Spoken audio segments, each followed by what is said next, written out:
Alinsangan patuloy pa rin magpadadala ng mainit na temperatura sa halos buong bansa.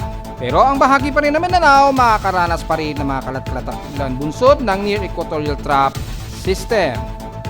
At latest Global Traffic Hazard Outlook, ini-indicate sa katapusan ng Abril, tataas ang above average rainfall sa ilang bahagi ng Mindanao at Southern Visayas.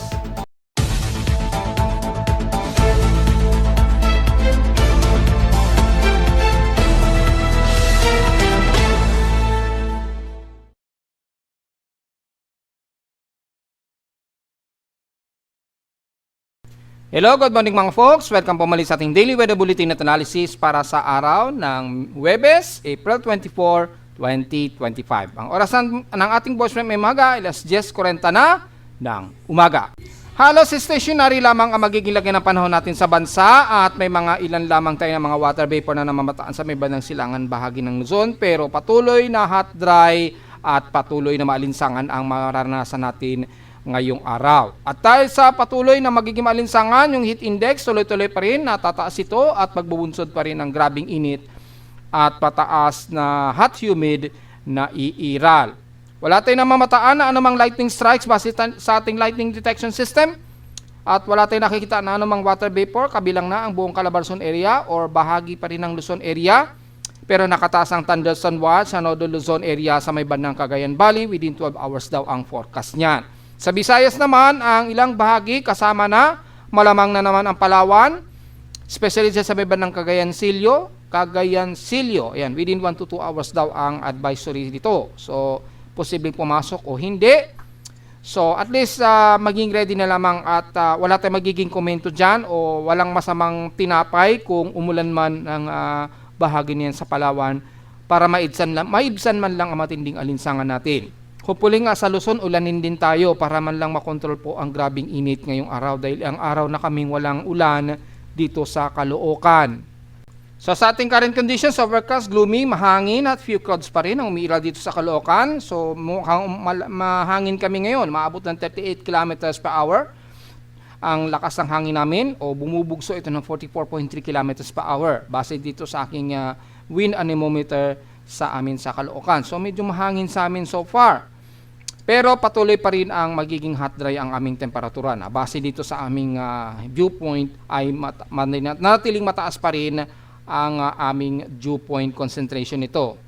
So pinakamababa lang nito kanina ay 17.8 degrees Celsius. So patuloy pa rin na mataas o hot dry ang aming lagay ng panahon dito o paligid sa Caloocan pa rin.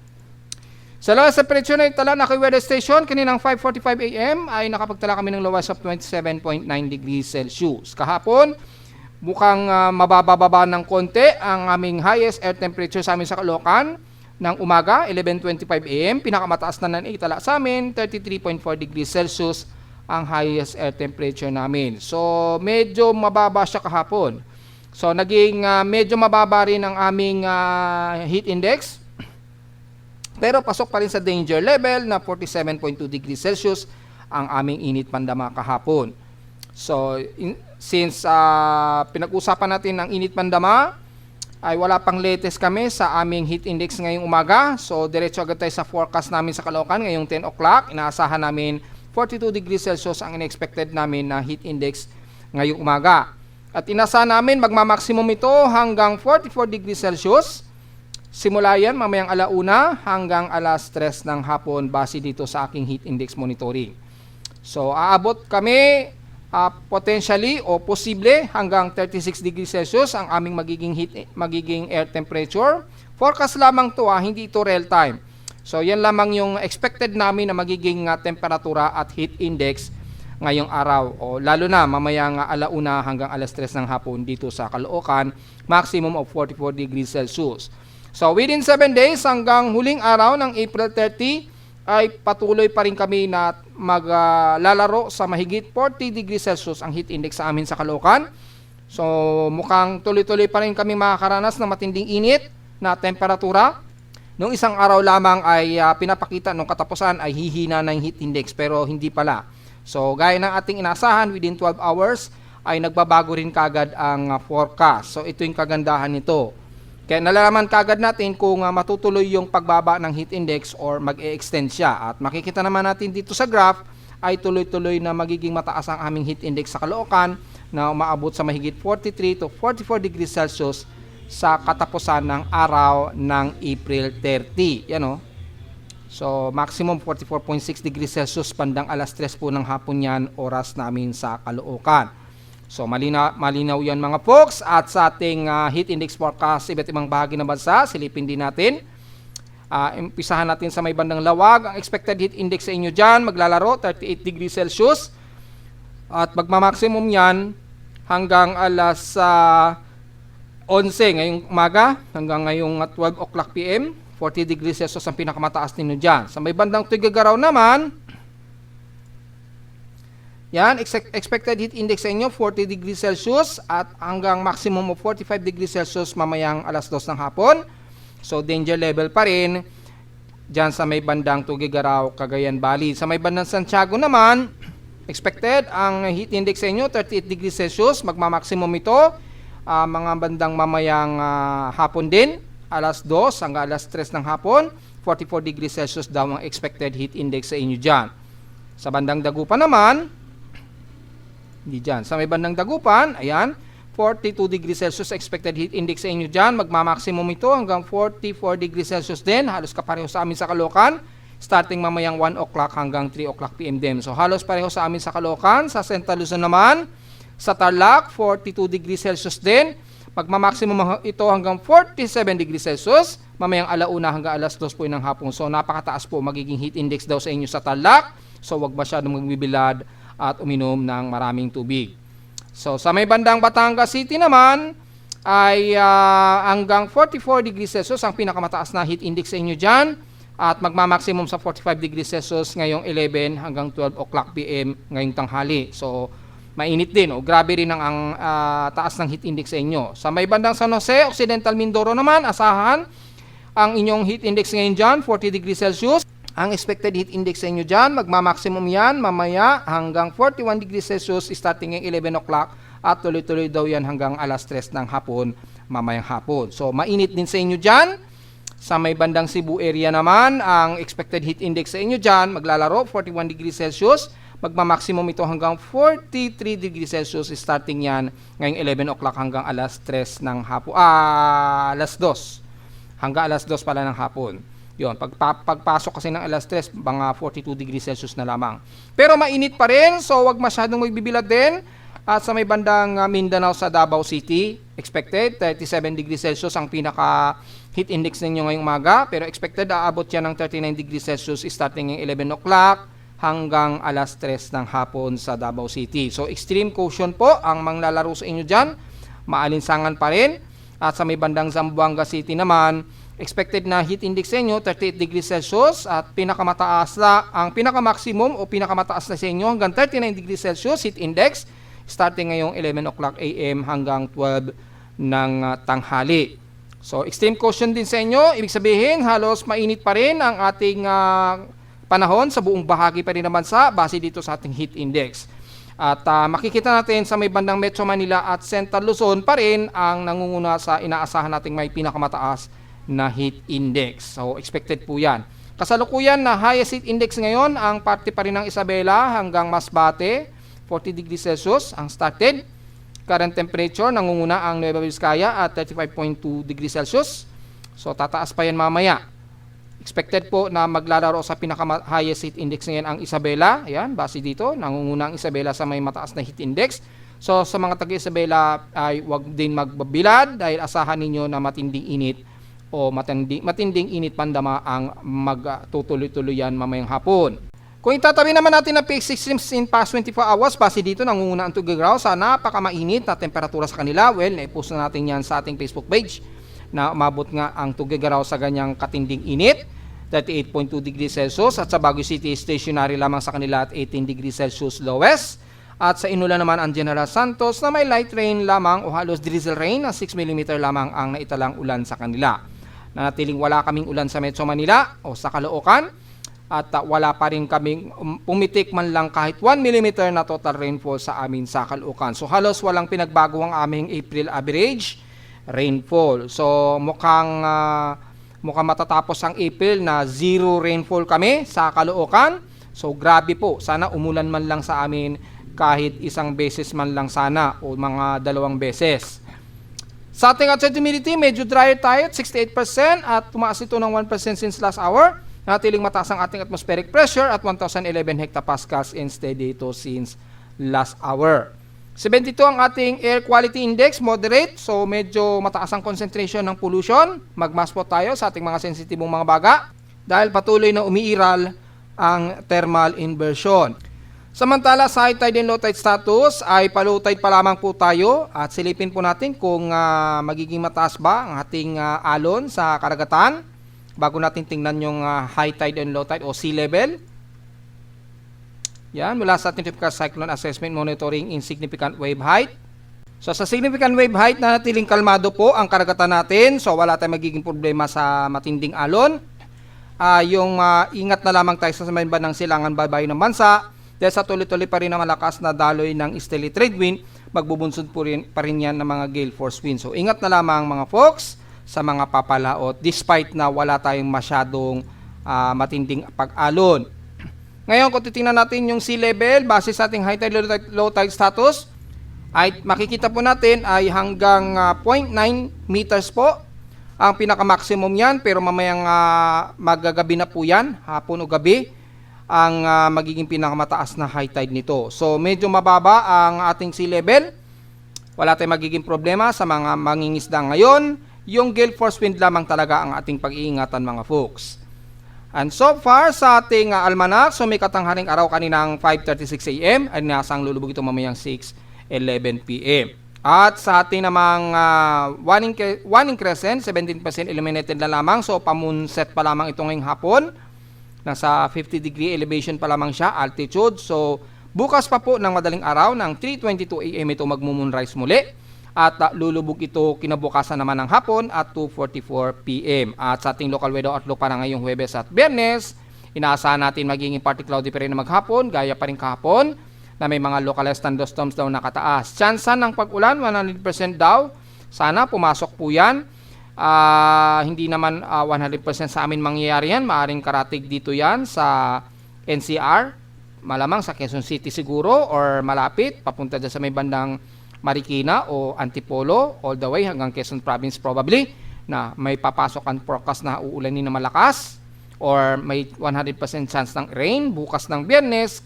Maulap daw ang ating panahon pero walang naka-forecast dahil overcast po ang magiging forecast niyan bukas ng Biyernes.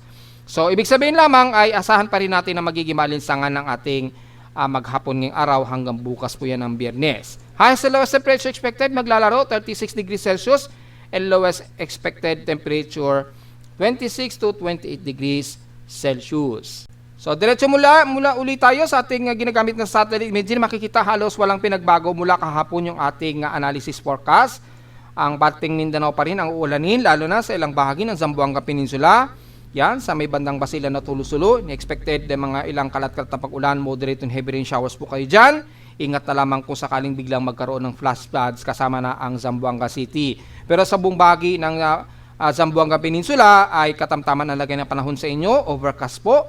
May mga ilang partly cloudy lamang. So tuloy-tuloy pa rin ang humid na panahon natin. All the way kasama na ang buong Lanao del Sur and the rest ng Sorsogon area. At magiging maulap din at kalat-kalat pag-ulan ng iiral sa ilang bahagi ng Sultan Kudarat, Sarangani at ilang bahagi ng General Santos City at dyan sa bundang dulo ng Sarangani Island.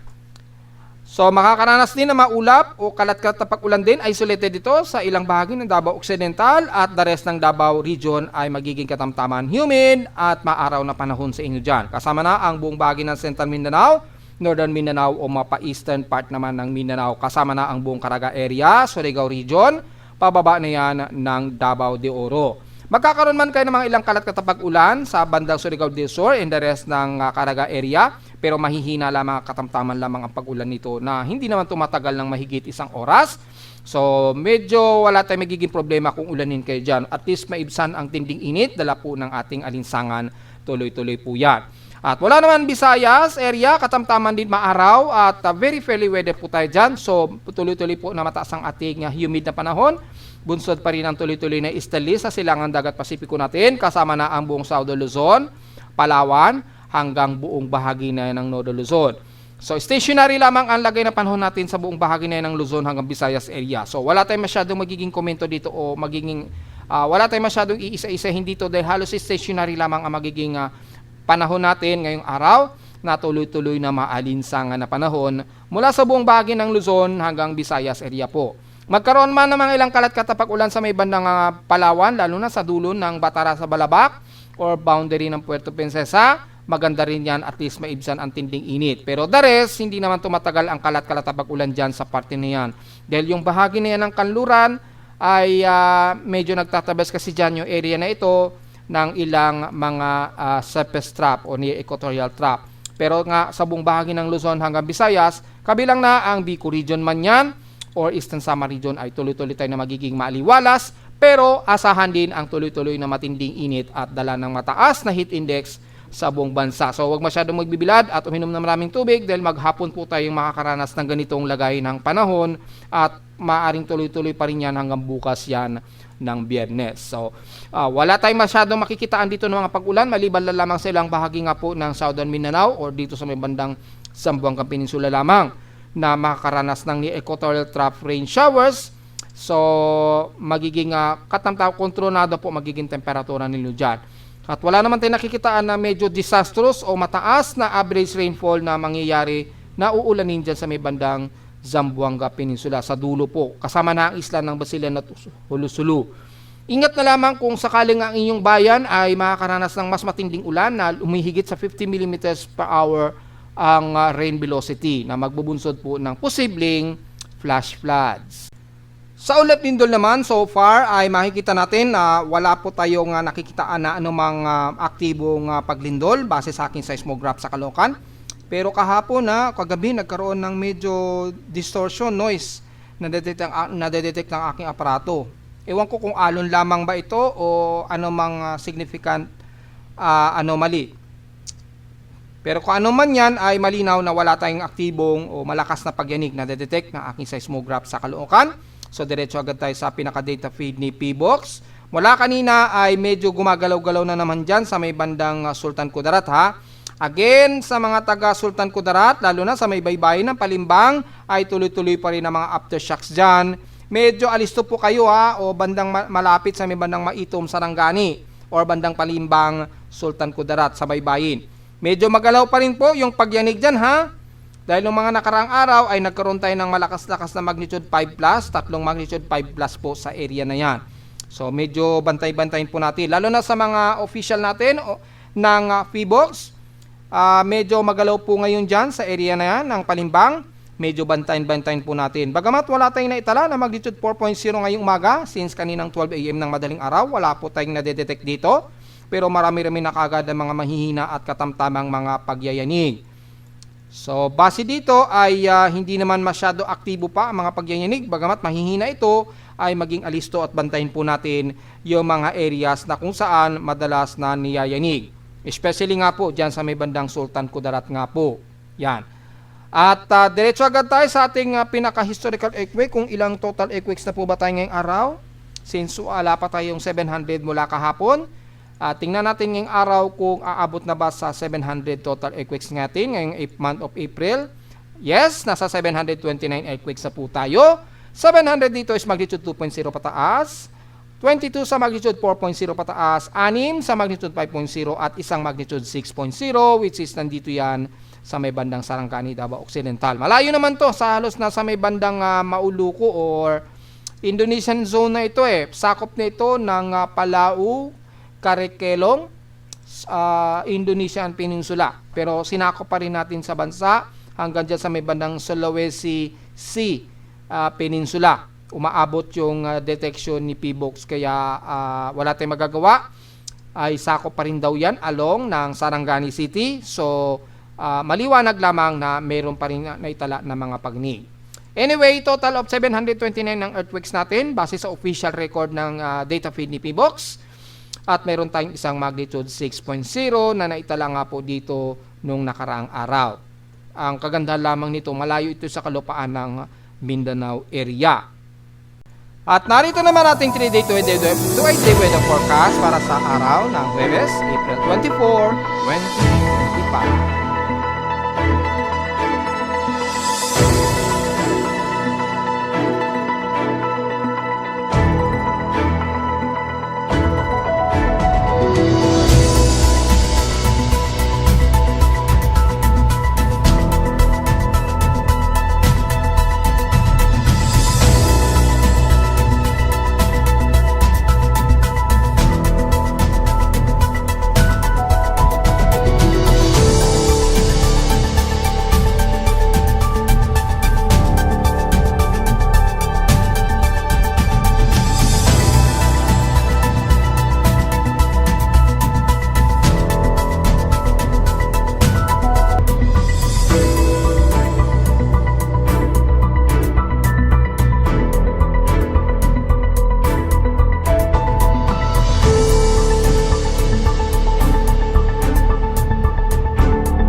At hanggang dito na lang po ating daily weather bulletin at analysis para sa araw ng Huwebes, April 24, 2025. Huwag mong kalilimutan na mag-like, share, and subscribe po sa ating YouTube channel at visit lamang sa ating website na www.pimoweather.com para sa iba pang detalye na gusto nyo malaman na hindi natin na isama sa ating report ngayong umaga.